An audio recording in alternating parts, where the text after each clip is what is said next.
Good evening दोस्तों, मैं नरेंद्र जोधा आपके साथ और हम राजस्थान के भूगोल का अध्ययन कर रहे थे।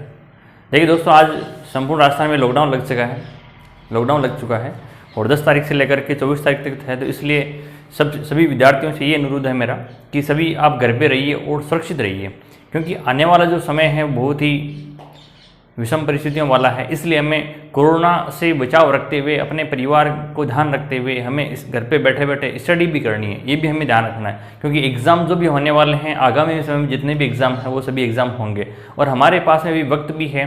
और वक्त के साथ में अगर हमें तैयारी करने का अगर मौका मिल रहा है दोस्तों, तो हमें उसका संपूर्ण भरपूर लाभ उठाना चाहिए। मैं देखिए दोस्तों, हम पढ़ रहे थे राजस्थान के भौतिक प्रदेश, और राजस्थान के भौतिक प्रदेशों में हमने अध्ययन किया था। पहला जो हमारा था हाड़ौती का पठार, दूसरे का हमने अध्ययन किया था मैदानी प्रदेश, और तीसरा जो हमारा भाग था हमारा था अरावली पर्वतीय प्रदेश। इसका हमने संपूर्ण विस्तार रूप से अध्ययन किया। फिर हम चौथा भाग पढ़ रहे थे पश्चिमी रेतीला मरुस्थल। पश्चिमी रेतीले मरुस्थल में हमने कल अध्ययन किया था कि भाई कौन कौन से जिले हैं। लगभग हमने कहा भाई 12 जिले हैं। उन 12 जिलों में क्या पाया जाता है? मरुस्थलीय प्रदेश पाया जाता है। फिर हमने कहा कि भाई 12 जिलों के बाद में हमने कुछ प्रदेशों का अध्ययन किया था। भाई इस प्रकार से इन सभी क्षेत्रों में इनका भाग पाया जाता है। आज हम देखते हैं इन प्रदेशों का। कल हमने कहा था कि भाई हम इन प्रदेशों का वर्गीकरण करते हैं। क्या करते हैं दोस्तों? तो हमने कहा इन प्रदेशों का हम क्या करते हैं? वर्गीकरण करते हैं। और वर्गीकरण हमने कहा 2 प्रकार से करते हैं। कितने प्रकार से करते हैं दोस्तों? हमने कहा हम वर्गीकरण करेंगे, और वर्गीकरण कितने प्रकारों से करेंगे? 2 प्रकारों से। हमने कहा इस भाग को हम 2 भागों में बांटते हैं। एक तो भाग बढ़ता है शुष्क रेतीला मरुस्थल, दूसरा भाग था अपने अर्ध शुष्क मरुस्थल। ठीक है, ये वर्गीकरण है। और ये जो वर्गीकरण हमारा है शुष्क रेतीला मरुस्थल, ये जो वर्गीकरण है वो वर्गीकरण है अपने उच्चावच के आधार पे। किसके आधार पे दोस्तों? उच्चावच के आधार पे जो वर्गीकरण हम प्रस्तुत करेंगे वो कौन सा है? आपके शुष्क रेतीला मरुस्थल। जबकि दूसरा मरुस्थल है अपने अर्ध शुष्क मरुस्थल। अर्ध शुष्क जो मरुस्थल है इसका अध्ययन हम करते हैं संरचनात्मक आधार पे। किसके आधार पे करते हैं दोस्तों? संरचनात्मक आधार पे हम इसका वर्गीकरण करते हैं। और हम इसके वर्गीकरण को कितने भागों में बांटते हैं? 4 भागों में बांटते हैं। देखिए, सबसे है पहले हम क्या करते हैं? राजस्थान का मैप बनाते हैं। पहला हमने भाग पढ़ा था दोस्तों, आपको पता है हाड़ौती का पठार। फिर हमने दूसरा अध्ययन किया था पूर्वी मैदानी प्रदेश। फिर तीसरा हमारा भूभाग था अरावली पर्वतीय प्रदेश का अध्ययन किया था हमने। अब देखिए, चौथा भाग हमारा था मरुस्थलीय प्रदेश, यानी पश्चिमी रेतीला मरुस्थल। पश्चिमी रेतीला मरुस्थल, इसके बारे में हम पढ़ रहे थे। और मरुस्थल में कितने जिले आ रहे थे? तो हमने कहा था कि वे 12 जिले आते हैं। फिर हमने कहा, अब देखिए हम अध्ययन करेंगे किसके आधार पे? वर्गीकरण के आधार पे। और वर्गीकरण के आधार पे हम कहते हैं कि भाई हमने कल कहा था कि भाई यहाँ पर जो मृदा पाई जाती है वो कैसी पाई जाती है? बलुई मृदा पाई जाती है, हमने कहा था। फिर हमने कहा यहाँ वर्षा क्या होती है? बहुत ही कम होती है। तो हमें सबको पता था कि वर्षा क्या होती है? कम होती है। तो वर्षा के आधार पर हम इस क्षेत्र को देखते हैं। देखिए, जैसे कि हम कहेंगे ये जो भाग है यहाँ का, ये जो रेखा है वो वर्षा के आधार पर अगर हम बात करें तो हमें पता है कि अरावली पर्वतीय प्रदेश के पश्चिमी भागों में वर्षा होती है 50 सेंटीमीटर से कम। और हमने ये भी कहा था कि अरावली पर्वतीय प्रदेश जो है वो क्या है? जल विभाजक है। वो कौन सी रेखा है? जल विभाजक रेखा के नाम से भी जानते हैं। किसको? अरावली पर्वतीय प्रदेश को। इसका मतलब है कि अरावली जो पर्वतीय प्रदेश है वहां पर 50 सेंटीमीटर वर्षा होती है। इसके बाद में इन पूर्वी भागों में वर्षा में क्या होती जाती है? वृद्धि होती जाती है। जबकि अरावली पर्वतीय प्रदेश के पश्चिमी भागों में हम जाते हैं तो वर्षा में लगातार क्या होती जाती है? कमी होती जाती है। दोस्तों देखिए कैसे हम इस भाग को बांटते हैं। हमने कहा एक डॉट डॉट डॉट हम रेखा खींचते हैं, और ये जो रेखा है इस आधार पे, यानी यहाँ पर जो वर्षा होती है वो 10 सेंटीमीटर वर्षा होती है। कितने सेंटीमीटर वर्षा होती है? 10 सेंटीमीटर वर्षा होती है। और इसके बाद में हम एक और डॉट डॉट डॉट इसको खींचते हैं, रेखा को। हम कहेंगे ये खींच दिया भाई हमने। हम कहेंगे ये जो क्षेत्र है, ये जो हमने रेखा खींची, ये जो वर्षा जो रेखा है वो हमें बांटती है 25 सेंटीमीटर वर्षा रेखा। यानी यहाँ इस रेखा के इधर जो वर्षा होती है वो 25 सेंटीमीटर से कम होती है। फिर इस रेखा की इधर वाला जो भाग रह गया, इधर है अपने 50 सेंटीमीटर, और इधर का ये जो बीच का भाग रह गया उस भाग में 25 सेंटीमीटर से लेकर के अरावली पर्वतीय प्रदेश के इधर पश्चिम भाग में यहां तक वर्षा होती है 40 सेंटीमीटर। कितने सेंटीमीटर होती है दोस्तों?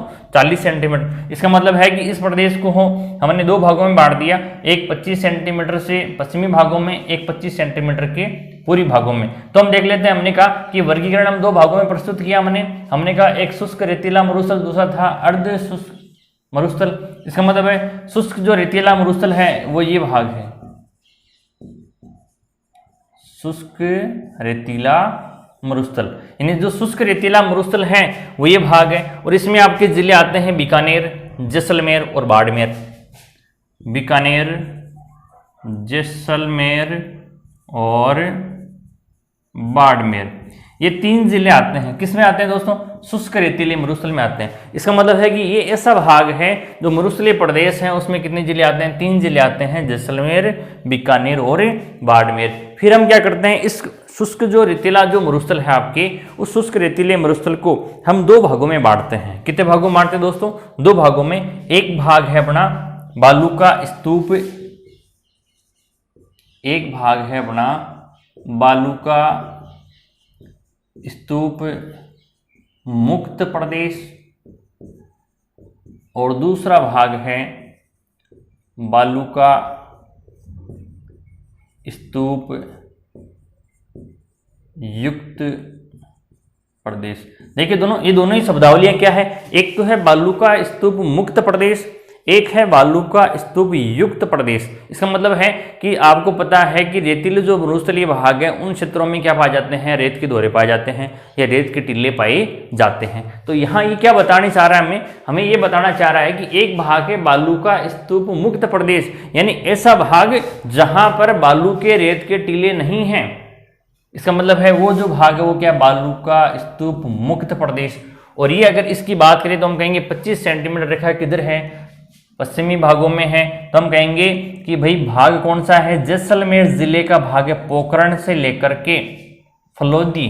फलोदी कहाँ है? जोधपुर में है। कहाँ है दोस्तों? जोधपुर में।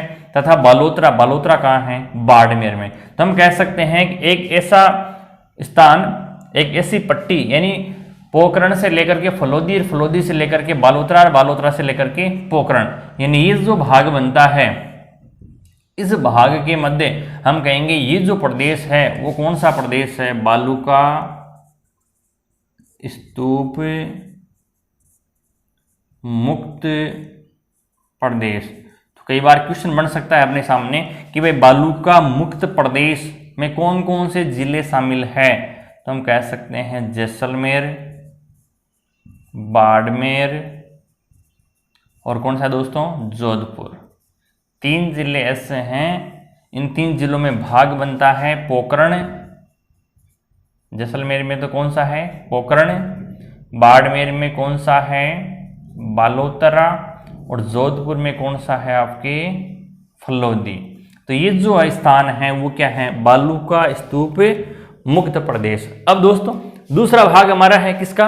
शुष्क रेतीले मरुस्थल का। हमने कहा कितने भागों में बांटा? हमने 2 भागों में। एक था बालू का स्तूप युक्त प्रदेश, दूसरा था बालू का स्तूप मुक्त प्रदेश। तो अब दूसरा भाग है बालू का स्तूप युक्त प्रदेश, यानी जहां पर क्या पाए जाते हैं? बालू रेत के टीले पाए जाते हैं। तो हमने कहा भी पाए जाते हैं, इसका मतलब है ये जो स्थान है वो कहां पर है? तो हम कहेंगे ये जो स्थान है वो कौन सा है? 25 सेंटीमीटर रेखा के पूर्वी भागों में, 25 सेंटीमीटर वर्षा रेखा के पूर्वी भागों में, और अरावली के किधर है? पश्चिमी भागों में। इसका मतलब है ये जो भाग है, ये जो भाग मतलब यहाँ हम शामिल करते हैं जिलों को। कौन कौन से जिले हैं? देखिए, गंगानगर, हनुमानगढ़,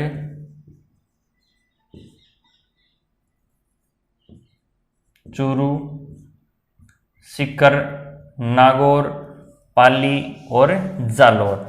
इन जिलों को, गंगानगर, हनुमानगढ़, चूरू, सीकर, नागौर, पाली, जालौर, इन जिलों को हम क्या करते हैं? शामिल करते हैं। तो ये जो जिले हैं आपके, इन जिलों को हमने क्या किया? शामिल किया। तो ये जो प्रदेश है वो कौन सा प्रदेश है? बालू का स्तूप युक्त प्रदेश है, यानी कि यहाँ पर क्या पाए जाते हैं? बालू के टीले, रेत के टीले पाए जाते हैं।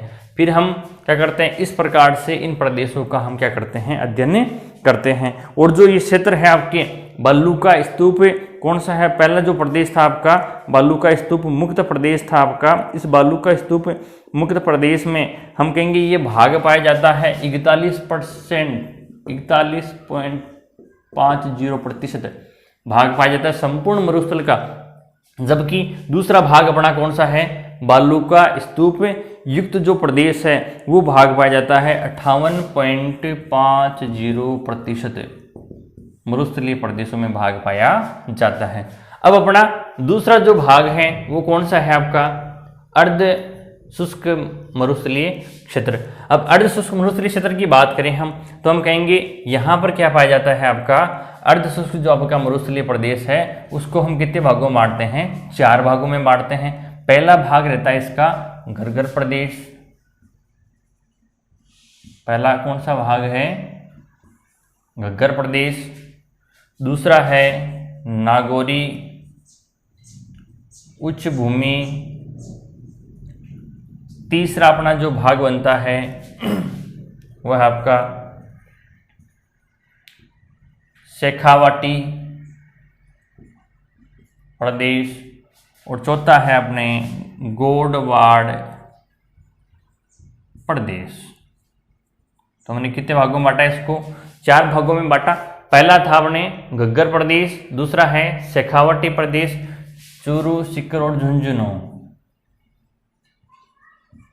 ठीक है। तीसरा भाग है नागौरी उच्च भूमि और चौथा जो भाग है हमारा कौन सा है, गोडवाड़ प्रदेश। और गोडवाड़ प्रदेश को ही हम अन्य नाम से भी जानते हैं, हम कहते हैं लूनी जवाई प्रदेश, लूनी जवाई प्रदेश के नाम से भी जाना जाता है। तो देखिए दोस्तों इस प्रकार से हम क्या करते हैं, इनका वर्गीकरण क्या करते हैं, प्रस्तुत करते हैं। तो पहला हमने कहा था कौन सा है, शुष्क रेतीला मरुस्थल, इसको हम किसके आधार पर बांटते हैं, उच्चावच के आधार पर बांटते हैं। दूसरा था अपने अर्ध शुष्क मरुस्थल, इसको हम किसके आधार पर बांटते हैं, संरचना के आधार पर बांटते हैं। और इन्हीं भागों में हमने पढ़ा था कौन सा, कि बालू का स्तूप मुक्त प्रदेश और एक था बालू का स्तूप युक्त प्रदेश। यानी जो बालू का स्तूप युक्त प्रदेश है इस प्रदेश को हम 2 भागों में बांटते हैं।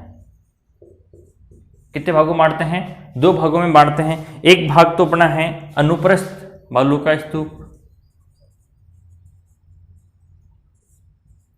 अनुप्रस्थ बालू का स्तूप, और दूसरा भाग है हमारा अनुदैर्घ्य।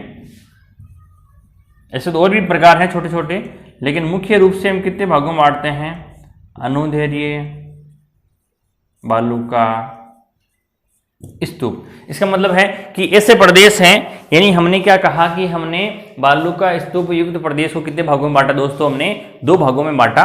पहला प्रदेश कौन सा है आपका, अनुप्रस्थ बालू का स्तूप है, और दूसरा प्रदेश कौन सा है दोस्तों, अपना अनुदैर्घ्य बालू का स्तूप है। अगर इन दोनों ही स्थानों की बात करें, अगर इन दोनों ही क्षेत्रों की अगर हम बात करें दोस्तों, तो हम कहेंगे इन क्षेत्रों के अगर बारे में हम जानकारी प्राप्त करना चाहते हैं तो हम कहेंगे ये जो प्रदेश हैं आपके, इन प्रदेशों में कुछ विशेषताएं पाई जाती है। और विशेषताओं की अगर हम बात करें तो हम कहेंगे अनुप्रस्थ बालू का जो स्तूप है वो हम कहेंगे पवन की दिशा के लंबवत है,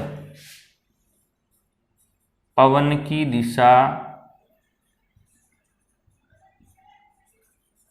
के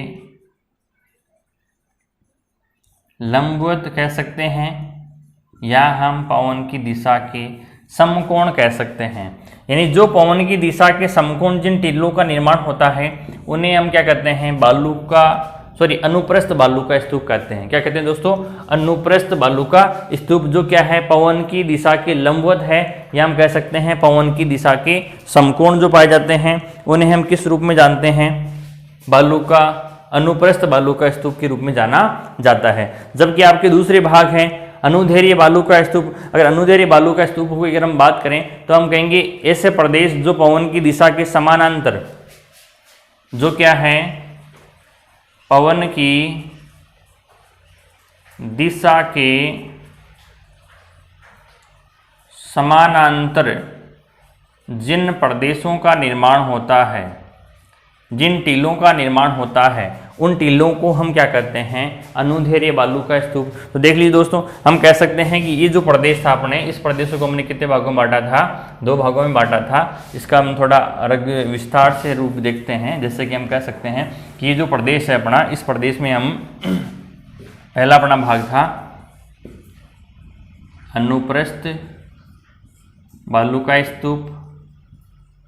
और अनुप्रस्थ बालू का स्तूप का हमने क्या कहा था भाई, पवन की दिशा के लंबवत, या हमने कहा था पवन की दिशा के समकोण। जिन बालू का स्तूपों का क्या होता है, निर्माण होता है, जिन बालू का स्तूपों को क्या होता है, निर्माण होता है, उन्हें हम कहते हैं अनुप्रस्थ बालू का स्तूप, पवन की दिशा के लंबवत, या हम कह सकते हैं पवन की दिशा के समकोण। जिन टीलों का निर्माण होता है उन टीलों को हम क्या कहते हैं, अनुप्रस्थ बालू का स्तूप कहते हैं। दूसरा हमने कहा अनुदैर्ध्य बालू का स्तूप। दूसरा हमने क्या कहा, अनुदैर्ध्य बालू का स्तूप। इस प्रकार के जो टीले हैं, तो हम कहेंगे इस प्रकार के जो टीले हैं पवन की दिशा के क्या होते हैं, समानांतर। यानी इस प्रकार के टीले जिनका निर्माण क्या होता है, पवन की दिशा के क्या होता है, समानांतर होता है। वे टीले जिनका निर्माण पवन की दिशा के क्या होता है, समानांतर होता है। क्या होता है दोस्तों, पवन की दिशा के समानांतर जिन टीलों का निर्माण होता है उन टीलों को हम क्या कहते हैं, अनुदैर्ध्य बालू का स्तूप कहते हैं। इस प्रकार से ये हमारा जो पहला प्रदेश था वो कौन सा था अपने, शुष्क रेतीला मरुस्थल, वो क्या होता है दोस्तों, समाप्त होता है। अब हम दूसरे प्रदेश की बात करते हैं, और दूसरा प्रदेश अपना कौन सा था, अर्धशुष्क मरुस्थलीय प्रदेश की बात की हमने कहा भाई अर्धशुष्क जो मरुस्थलीय प्रदेश है, उस अर्धशुष्क मरुस्थलीय प्रदेश को हम कितने भागों में बांटते हैं, 4 भागों में बांटते हैं। तो हमने कहा पहला जो भाग था इसका वो था घग्गर प्रदेश। कौन सा प्रदेश है, घग्गर प्रदेश। दूसरा इसका जो भाग है वो है शेखावाटी प्रदेश। कौन सा प्रदेश है, शेखावाटी प्रदेश। तीसरा प्रदेश है नागौरी उच्च भूमि, नागौरी उच्च भूमि। और चौथा जो भाग है अपना प्रदेश है वो है गोडवाड़ प्रदेश। कौन सा प्रदेश है, गोडवाड़ प्रदेश। या इस प्रदेश को ही हम कहते हैं लूनी जमाई प्रदेश।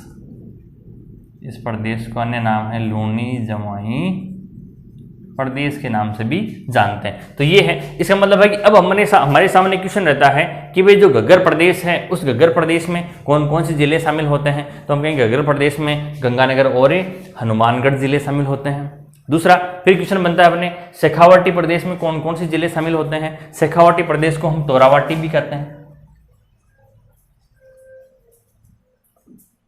ठीक है। इसका मतलब शेखावाटी जो प्रदेश है उसमें चूरू है, झुंझुनू है, सीकर है, इन तीनों को मिलाकर के सीकर, चूरू, झुंझुनू इस प्रदेशों में जो क्षेत्र है, उस भूभाग है, उस भूभाग को हम किस रूप में जानते हैं, शेखावाटी प्रदेश के रूप में। फिर हम कहते हैं नागौरी उच्च भूमि, ऐसा भूभाग जो ऊपर उठा हुआ है कुछ, उसे हम कहते हैं नागौरी उच्च भूमि। उसमें जिले शामिल करते हैं तो हम कहेंगे नागौर जिला शामिल है, अजमेर जिला शामिल है। नेक्स्ट अपने आता है गोडवाड़ प्रदेश। गोडवाड़ प्रदेश की बात करें तो हम कहेंगे जोधपुर है, पाली है, जालोर है, इन जिलों को शामिल करते हैं। तो इस प्रकार से ये जो अपने प्रदेश हैं, इन प्रदेशों का हम क्या करते हैं, अध्ययन करते हैं। देखिए जैसे कि हम कहेंगे अपना जो पहला प्रदेश है, कौन सा प्रदेश है दोस्तों, पहला प्रदेश है। और पहले प्रदेश की अगर हम बात करें तो हम कहेंगे घग्गर प्रदेश। कौन सा प्रदेश है अपना, घग्गर प्रदेश। और अगर घग्गर प्रदेश के बारे में हम कहें तो घग्गर प्रदेश कौन कौन सी जिलों में है, तो हमने कहा गंगानगर और हनुमानगढ़। गंगानगर और हनुमानगढ़ जिले में एक नदी बहती है, कौन सी नदी बहती है, घग्गर नदी बहती है। कौन सी नदी बहती है, घग्गर नदी बहती है, हाँ भाई बहती है। और इसके किनारे किनारे घग्गर नदी के क्या है, ये जो नदी है ये नदी बह रही है, घग्गर नदी है। इस घग्गर नदी के हम कहेंगे किनारे किनारे पर मैदानी प्रदेश, जिस प्रदेश का निर्माण होता है घग्गर नदी के किनारे पर, उसे हम कहते हैं घग्गर प्रदेश के रूप में जानते हैं। किस रूप में जानते हैं दोस्तों, घग्गर प्रदेश के रूप में जानते हैं, जिसे हम कहते हैं नाली, या हम कहते हैं पाट। जिस प्रदेश का निर्माण होता है, जिस भौतिक प्रदेश का निर्माण होता है, जिस क्षेत्र का निर्माण होता है, उसे हम कहते हैं नाली या पाट। किसे कहते हैं? घग्गर नदी के प्रदेश को। और घग्गर नदी के द्वारा जो निर्मित मैदान होता है, उस मैदान को स्थानीय भाषा में हमने क्या कहा था? नाली कहते हैं। क्या कहते हैं दोस्तों? नाली के रूप में भी जानते हैं, क्योंकि वहाँ की स्थानीय जो लैंग्वेज है, स्थानीय जो भाषा है, स्थानीय भाषा में घग्गर नदी के पाट को किस नाम से जाना जाता है? अक्सर ये क्वेश्चन चर्चाओं में रहता है, तो हम कहेंगे इस घग्गर नदी के प्रदेश को किस रूप में जानते हैं? नाली के रूप में जाना जाता है। यहाँ हम कहते हैं घग्गर। यहाँ पर एक नदी और है, घग्गर और सतलज। कौन सी नदी है? सतलज नदी है। कौन सी नदी है दोस्तों? तो हम कहेंगे यहाँ पर दो नदियां हैं, एक तो कौन सी है? घग्गर, और दूसरी कौन सी नदी है?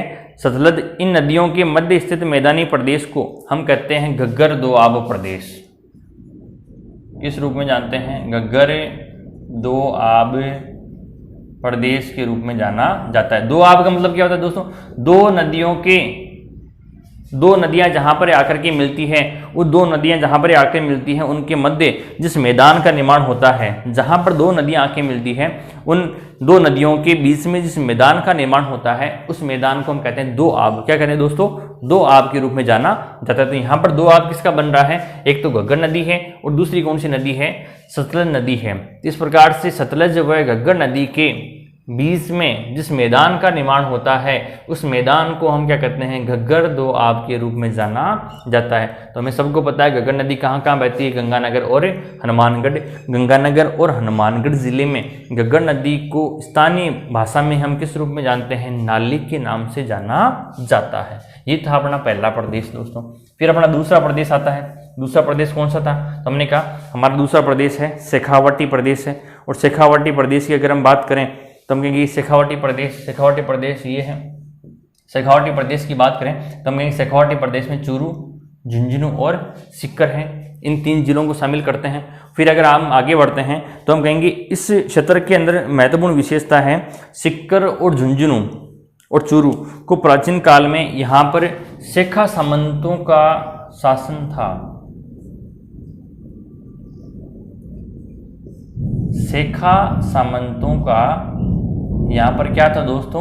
शासन था। यानी यहाँ पर शेखा जो है वो यहाँ पर क्या करते थे? शासन करते थे, राज करते थे। इसलिए इस प्रदेश का नाम क्या पड़ गया?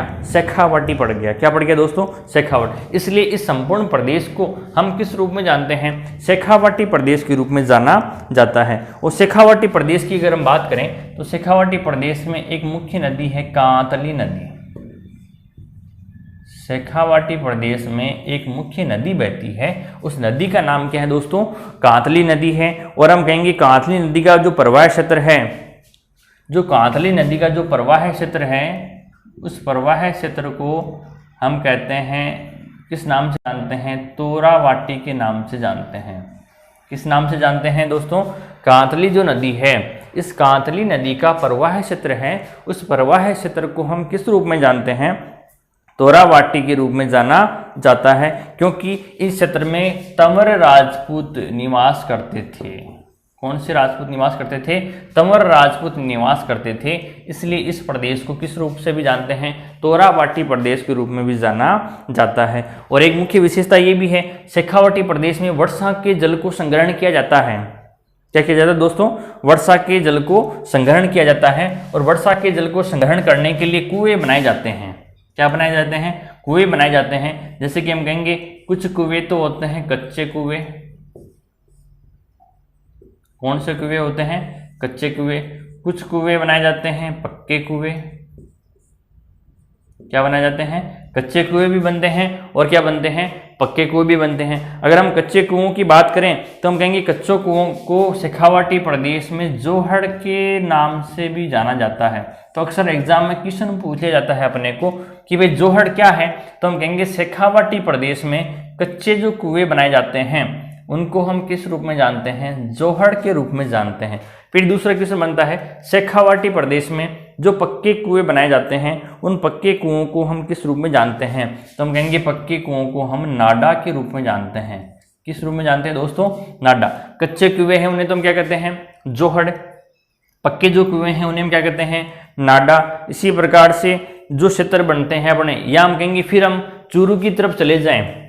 आगे जैसे हम चूरू की तरफ बढ़ते हैं तो वहाँ पर हमें अधिकांश गाँवों का नाम किस पे मिलेगा, सर पे मिलेगा। जैसे कि सालासर, राजलिया देसर, कुछ ऐसे ही नाम हैं हम कहेंगे।